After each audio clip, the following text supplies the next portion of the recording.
I repotted, I just repotted my pineapple.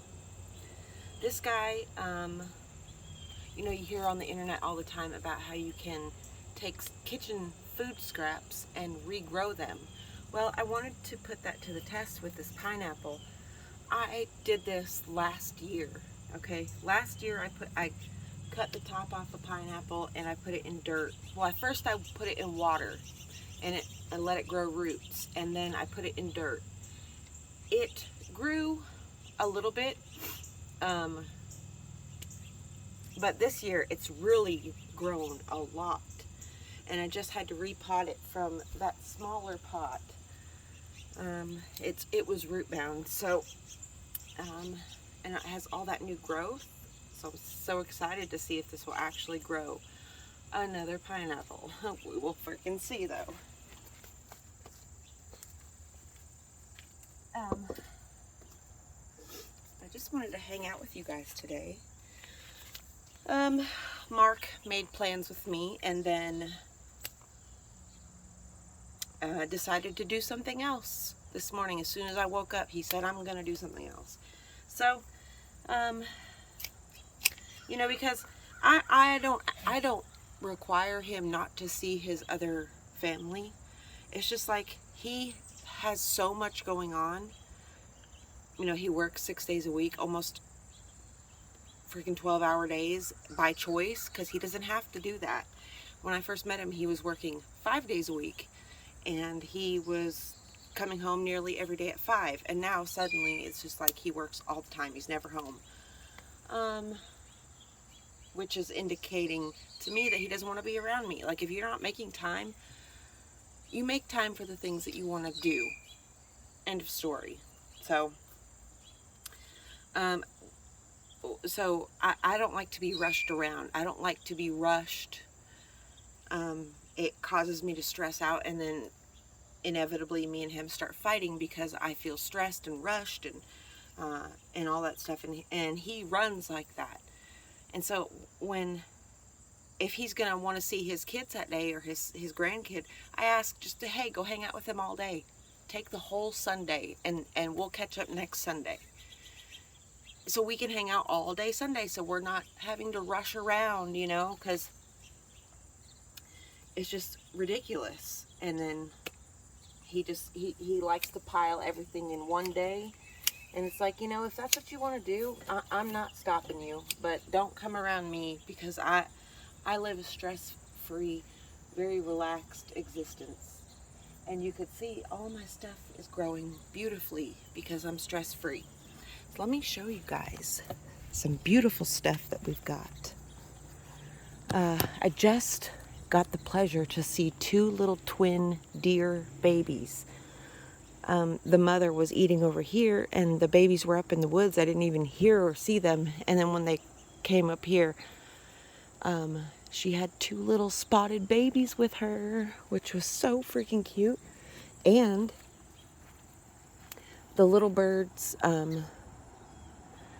that made a nest. You see these little birds, if you can get there's a little bird back there. He's a little brown and tan spot. There he is. This little bird there. They made a nest in this. I have my tent out because I was going to sleep out here last night, but it rained.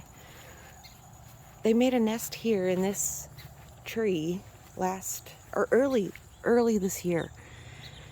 Had 4 little babies, and then they took off. Now they've made a nest in this little tree right here. Well, this big tree, which is good because this caused me a lot of stress because I was afraid the cats were going to get to the birds. But up here, it's near the top, and yeah, that tree is not climbable for cats. But over here, I'm going to show you my prize tomato. This is a beefsteak tomato I grew from seed. And look at how beautiful and big he is. Look at him. Oh, he's ripening. There's another one down there too. But this one is like near perfect. Oh, there's a bug on it. it off my perfect tomato. This one's near perfect. This is my first time growing the beefsteak variety. And then down here we've got some lovage, calendula, we've got some cherry tomatoes, and my peanuts. I've got peanuts this year again, and the lovage right here has flowered. This has been in the ground for a few years before it flowered. Like maybe 2 or 3 years before it shot up a flower stalk. Very reminiscent of the meadow rue. Like the stalk looks nearly identical. We've got some cherry tomatoes here. We've got some more beefsteaks right here. One there, and then one in the cage. We got a pumpkin down in here. Oh, anytime I see a leaf with those eggs, you see those eggs on there? I don't know what that is, so I just get rid of it. I don't want squash bugs or anything like that coming over here and invading. We got some ginger, green peppers. We've got some cotton. Looks like it's going to be a rainy, hopefully not too rainy day. It was raining all morning when I woke up. We got the weed there. She's looking beautiful. We got some loofah gourds. Loofah gourd vine already to the top here. And then this pumpkin, let me take you this way. I'm trying to move slower in my videos because watching them back is hard when I'm like whipping around and like moving 100 miles a second. So I'm trying to go slower for you guys and for my own sanity. So we've got this pumpkin guy, just, you know, we have decided to put him on the shelf. And he's actually liking it. Look, he's already got 1 pumpkin, 2 pumpkins, and then we're going to have a 3rd pumpkin there. And then we have the bottle gourds. You know, I'm trying to make really good use of this structure. And vining plants, especially things like this, is really good because I can get up under here. And my dream of a greenhouse or, you know, something better until then, this is what we got. We got these guys. I saved this from the Tractor Supply. It's a pencil cactus. I saved 2 of them. They were on clearance for $1. And weird little plants, I'll tell you that. We got another bottle gourd here growing up. Oh no, loofah gourd. Loofah gourd, my bad. And then we've got lots of forget-me-nots. Ooh, we even got some mushrooms, y'all. Lots of echinacea. We got a Cosmo. My lemons that I started from seed. Look at them, how good they're doing. Although this guy looks a little stressed right there. Let's clip that. Started those guys from seed a couple years ago.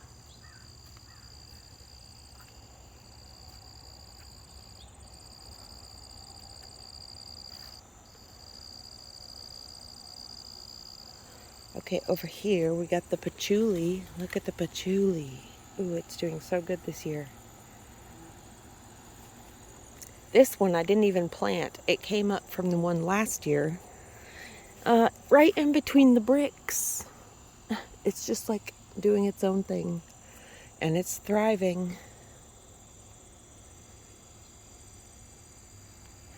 Yeah, we've got the we've got the loofah, or the bottle gourd. I keep getting them mixed up. We got the bottle gourd here. Just kind of clip off any weird looking leaves.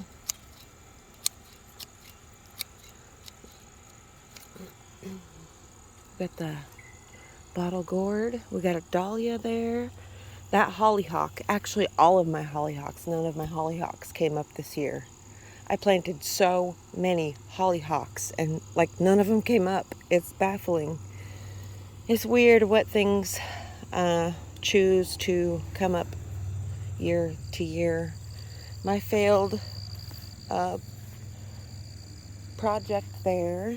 Let's go up here because I did buy another Tractor Supply, you guys. Right now, if you have a Tractor Supply near you, go to it, especially if they have like a garden center. I found really good plants for super cheap, like those pencil cactuses. They had like shelves and shelves of cactuses for $1, just a little dollar. They even had, look at this, they even had big giant plants. So I got this plant. This is a viburnum. I got it for $6. Can you believe that? $6. Originally $30. I got it for $6. $6.74. It's a viburnum prolific. 3-gallon. Like, it's a beautiful plant. I still have not, and it only gets up 5 to 6 feet tall and wide. Not a very big tree, which is nice. Nice landscaping plant. I've not settled on a spot for it yet. I'm thinking maybe somewhere up here on the hill, because there's not a lot up here, and it's you know, when from the road you see up here first. Look how big this black stand of wild blackberries have gotten.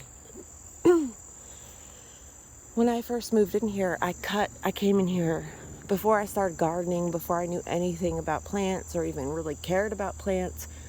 I came in here and I had somebody cut this whole freaking hill down. Like, besides the big trees, like all of this, everything, all this, all the yucca, this wasn't here, like all of it. I had them come in here and just cut it all down, and it was so bare and so lifeless for so many years, which is why you see me now letting it do whatever it wants. There's so much more life, so many more animals, you know, because where there's habitat, there will be animals. And I think one of the greatest things that's come out of it is this beautiful stand of wild blackberries. I mean, it's huge. It went from a little tiny, this lower part, and then this year, just this year, this big old stand has come up. And then, of course, I'm creating habitat there. I've created habitat up there with just the sticks that were here, any brush that falls down. It's just like a natural fencing. And I get so much more babies, animals choosing to raise their little babies in my yard.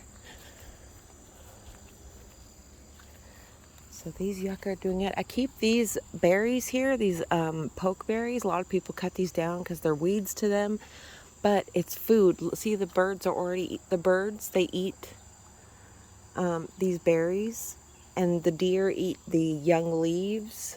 And then they also serve as like habitat, obviously. It's just so much like food and resources for the animals. So I keep those up too. Oh, the dang deer came and got my gladiolus flowers. Those assholes. I had to cover up my little rose because it wasn't getting a chance to even do anything. The deer kept eating it. And you see, I've had to like box in my raspberries right here because, again, the deer, they come and strip the leaves. So see, I keep these things up. I try to anyway. So the deer can't come in here and just like totally strip everything. And this has been a good solution to that. My feather grass over there is doing really good. My dahlias, look at these beautiful dahlias this year.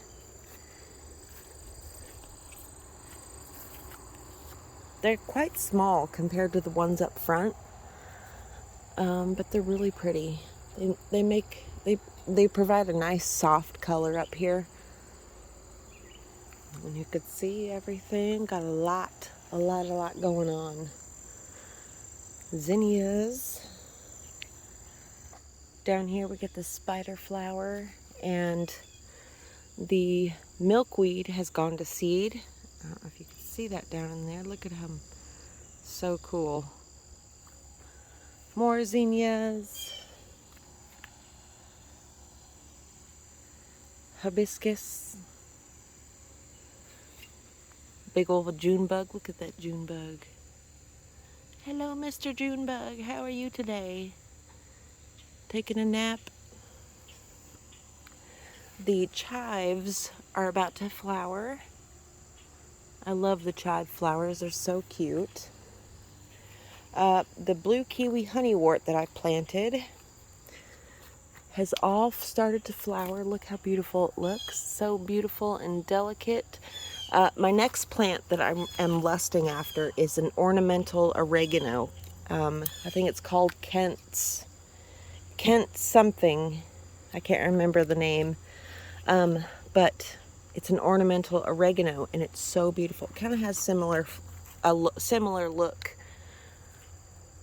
as these flowers here. These little teeny tiny bell flowers. They're so small.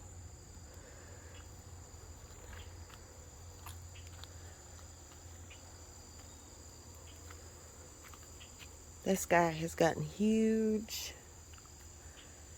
And over here you can see the update of my stump project. I got this stump out of the woods. I planted some sedum on top of it. It had these little cups, little spots that were like little cups or bowls, just enough to put a little bit of soil down. And these guys have rooted. They've rooted in there. And then in the center, it was hollowed out. So I put this coleus in there, and it looks so cute. I just have this ladder up here because I was thinking about going up there and stargazing one night, but we'll see about that. My aloe vera is doing really good out here. Look at her. Oh, she's gorgeous.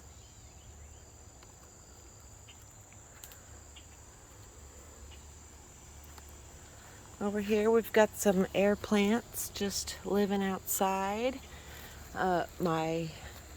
See how my, what's this guy called? Spanish moss from the beach. Look, he's got new growth on him. I did put a little bit of bark in here for it to root, but it doesn't seem to be holding. I'll have to figure something else out so this guy doesn't die, but he's looking pretty good. Shade garden.